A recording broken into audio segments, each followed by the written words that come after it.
අදත් මම ඔයාලා ආයිබෝන් කියලා ඉතා ආදරෙන් මගේ channel එකට පිළිගන්නවා. අද මම මගේ kitchen එකෙන් ඔයාලට අරගෙන ආවිල්ලා තියෙන්නේ සීනි පතුරු කොහොමද නිවැරදිව ඒ වගේම රසවත්ව ඉක්මනින්ම පහසුවෙන්ම හදාගන්නේ කියලා තමයි. ඉතින් මේක ඇත්තටම ඔයාලට ගොඩක් වටින වීඩියෝ එකක් වෙයි. මේ වීඩියෝ එකත් ඇත්තටම සොයන්දකියා කරන අයට කරන්න හිතන් ඉන්න අයට හොඳ ආදායමක් ගන්න පුළුවන් හොඳ බිස්නස් එකක්. එහෙනම් ඉතින් අපි ඉක්මනටම වීඩියෝ එකට ගිහිල්ලා බලමු. කොහොමද අපි මේ සීනි පතුරු එහෙම නැත්නම් සමහර පැතිවල කියනවා ලොණ්ඩ පතුරු කියනවා සමහරු කියනවා ධර්මිටි කියලා මේ ඔක්කොගෙම හඳුන්වන්නේ සීනි පතුරු. ඉතින් එහෙනම් අපි බලමු කොහොමද හදාගන්නේ මොනවද අරන් තියෙන්නේ කියලා.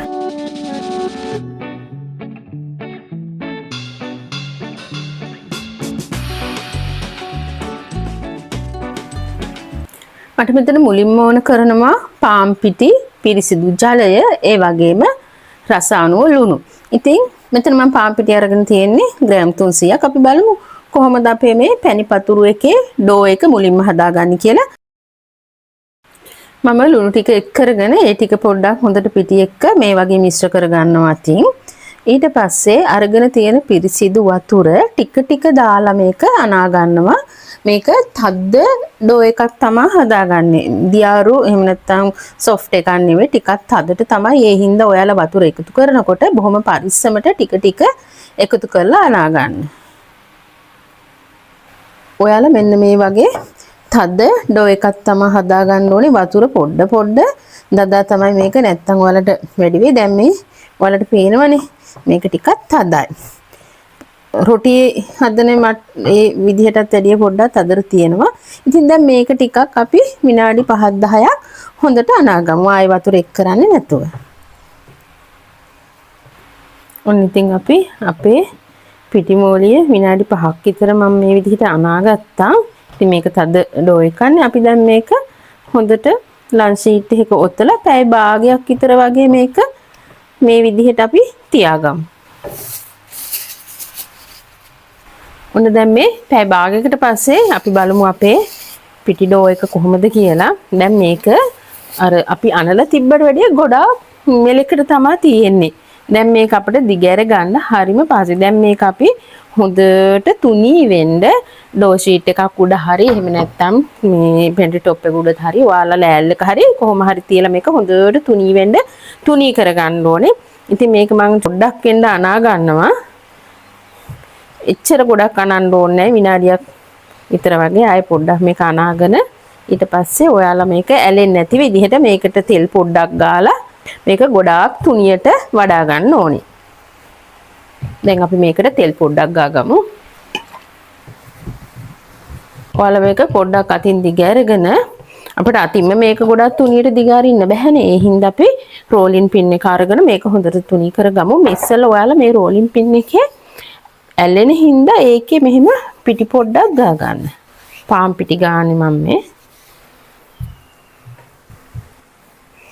ඔයාලා ඉතින් මේ වගේ ගොඩක් තුනීයට මේක තුනී කරගන්න ඕනේ. මේක තුනී කරගන්න හරිම ලේසි. ඉතින් ගන්න පිටි ප්‍රමාණෙත් එක්ක ඔයාලගේ මේ ගන්න එක්ක ෂීට් එක ඩෝ ෂීට් එක හරි පැන්ටි টොප් එක හරි ඒකේ ප්‍රමාණයට ඔයාලා පිටි එක දෙකට කඩලා ගන්න ඕනේ. ඉතින් මටත් මේක මම සම්පූර්ණයෙන්ම දිගෑර ගත්තා. ඉතින් දෙකට කඩලා ගත්තා නම් හොඳයි මේ කියලාත් මට හිතුණා. පස්සේ මම වෙනදා මෙච්චර පිටි ගන්නෙ නැහැ.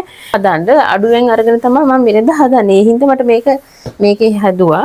කමන්න දැන් අපි මේකේ ඊළඟට අපි මේ පැණි පතුරු එකේ පතුරු තියෙන කියන්නේ ලේස් වෙන්නේ අන්න ඒක කරගන්න මෙන්න මේක තමයි ඊළඟට කරගන්න දෙයින් තමයි අපි පාන් පිටි පොල් තෙලුයි එකට සමානව දාලා මිශ්‍රණයක් හදා ගන්නවා. පාන් පිටි අපි දැන් මේකේ සම්පූර්ණම ගා ගන්න මිශ්‍රණයක් තමයි හදන්නේ. ඒ හින්දා මම පාන් පිටි මේස හැඳි 4ක් විතර ගන්නවා. ඒ පාන් පිටි ගන්න ප්‍රමාණයටම අපි පොල් තෙල් හරි ඔයාලා එළවලු තෙල් හරි එහෙම නැත්නම් ඔලිව් හරි මොනවා හරි මේකට ගන්න ඔයිල් එකක් පාන් පිටි ගත්ත සමානවම අරගෙන මේක අනා ගන්න ඕනේ හොඳට. දැන් අපි මේක හොඳට අනාගමු. ඔයාලට මේක මදි වුණොත් ඔයාලගේ එකේ අනාගෙන ගන්නකොට මදි වුණොත් ආයෙ හදා ගන්න පුළුවන්. මෙන්න මේ වගේ දියාරු බැටර් එකක් තමයි මිශ්‍රණයක් තමයි ඔයාලට එන්නේ. ඉතින් මෙන්න මේක තමයි සීනි පතුරු එකේ පතුරු වෙන එහෙම නැත්නම් ලේස් වෙන රහස. දැන් අපි මෙන්න මේක මේ මුළු ෂීට් එකේම හොඳට ගාගමු.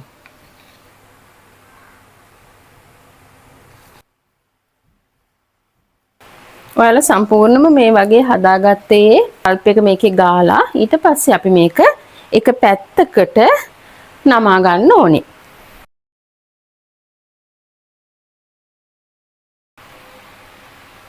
ඔයාලා මේ වගේ මෙහෙම බටයක් වගේ හිටින්න ඔක්කොම එක උඩ නමලා හදා ගන්න. ඊට පස්සේ අපි මේක පොඩි පොඩි කෑලි වලට කපා ගන්නවා. අඟලේ විතර වගේ කෑලි වලට අපි මේක දැන් කපා ගන්නවා.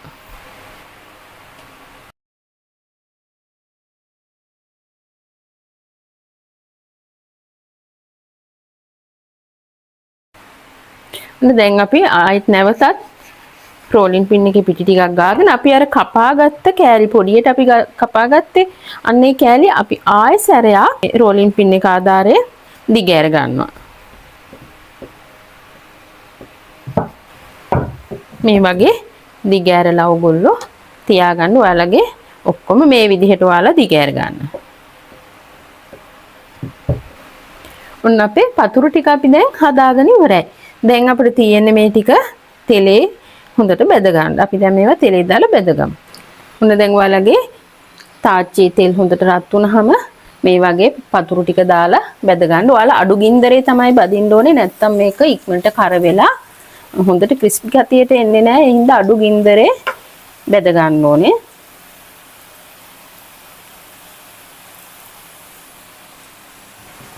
ඉතින් ඔයාලගේ පැණි පතුරුත් මෙන්න මේ වගේ පාටට වෙනකන් අඩු ගින්දරේ බෙද ගන්න. ඉතින් මේක ලේස් වෙන් වෙලා ලස්සනට වැදිලා තියෙනවා.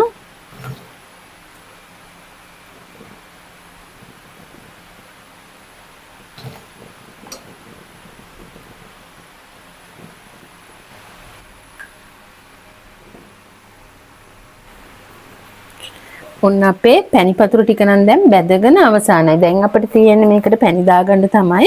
ඉතින් මේ බලන්න පිපිලා ලේස් වෙන් වෙලා බැදිලා තියෙනවා. ඉතින් ඔයාලට මේ විදිහටම ගෙදරදී ඔයාලගේ මේ පැණි පතුරු බැද ගන්න පුළුවන්. මේ ඇතුළේ ලස්සනට තියෙනවා. ඉතින් ඔයාලට මෙන්න මේක අර මං හදලා මිශ්‍රණයක් ගෑවි අන්න ඒකෙන් තමයි මේ විදිහට මේ ලේස් වෙන් වෙලා මේවා කරගන්න පුළුවන් වෙන්නේ. එහෙනම් අපි දැන් පැණි දාගමු. අපි දැන් පැණි එක හදාගමු. මම මෙතන සීනි අරගෙන තියෙනවා ග්‍රෑම් 200ක්. ඒකට මම රස අණුව ලුණු දා ගන්නවා. ඒ කියන්නේ ලුණු තේ හැඳි කාලක් විතර වගේ දා ගන්නවා. දැන් මම මේකට වතුර බොහොම ස්වල්පයි දාගන්නේ මිලිලීටර් 50ක් විතර වගේ. මොකද මේක නැත්තම් අපිට ගොඩාක් උණු කරන්න වෙනවා පදම ගන්න. දැන් අපි ලිප ඔන් කරලා පැණි එක හදාගමු. අපේ පැණි එකේ පදම දැන් හරියාගෙන එන්නේ. අපිට පැණි පදම සීනි වතුර වලට දානකොට ගන්න පදම තමයි වතුර එක්කට දාපුවාම ඒක බුඩියක් කරලා අතට ගන්න පුළුවන් මේ පැණි ටික. අන්න ඒ වෙලාවේදී අපි ලිප ඔෆ් කරලා මේක පොඩ්ඩක් කාල් ගාලා ඊට පස්සේ දාගන්න. අපි බලමු දැන් වතුරට දාලා පොඩ්ඩක් මේක සුදු පාට හින්දා ඕගොල්ලන්ට පේන්නේ නැති වෙයි. තව පොඩ්ඩක් මදි. තාම ගුලියක් වගේ ගන්න බෑ. තාම මේක වැක්කිරෙනවා. තව පොඩ්ඩක් අපි තියාගමු.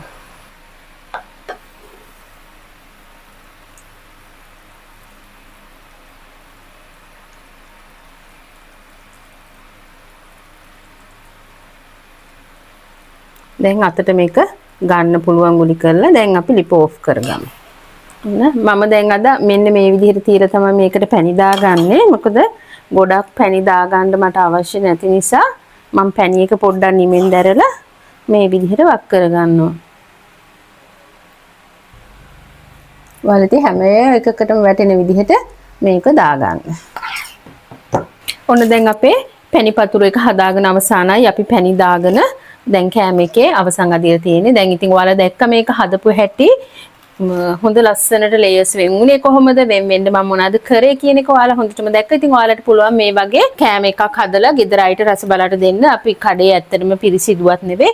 ඉතින් මම මේකට අද ගත්තේ පාන් පිටි ග්‍රෑම් 300. පාන් පිටි ග්‍රෑම් 300කින් ඔයාලට මේ වගේ ලොකු පැණි පතුරු හදා ගන්න පුළුවන්. 30ක් 35ක් විතර. ඉතින් ඔයාලට මේක ස්වයං රැකියාවක් වශයෙන් කරන්නත් බොහොම හොඳයි. ලොකු ලාභයක් ලබන්න පුළුවන් දෙයක් තමයි මේක.